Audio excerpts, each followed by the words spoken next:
Gira al sifone, solfeggia sensuale, coi suoi torbidi tentacoli sulle madrepore dei fondali.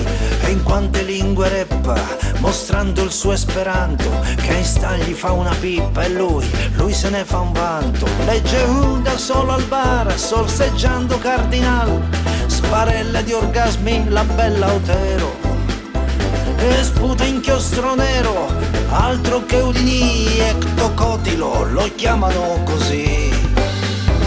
Ma e di Vurpo ce n'è uno, e tutti gli altri son nessuno.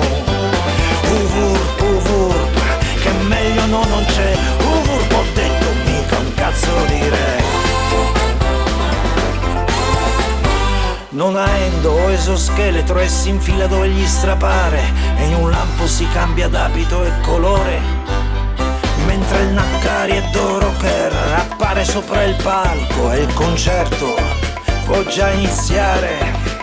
Il Cauro filosofo innamorato della sogliola di un amore non ricambiato, in una Taranto talattica uscita dal mare, di un mare che ormai è da salvare. Ma e di Vurpo ce n'è uno, e tutti gli altri son nessuno. Che meglio no non c'è, ho detto mica un cazzo di re.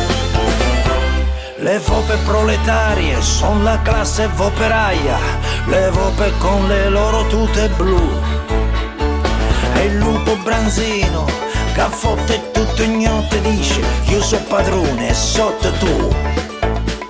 Tarantini con la raffo incistata nella mano, in una Taranto ferita e sempre in guerra. Pesci e uomini dal mare, da dove veniamo, con le vite spittirate di birra. Ma e di Vurpo ce n'è uno, e tutti gli altri son nessuno. Che meglio no non c'è, ho detto mica un cazzo di re.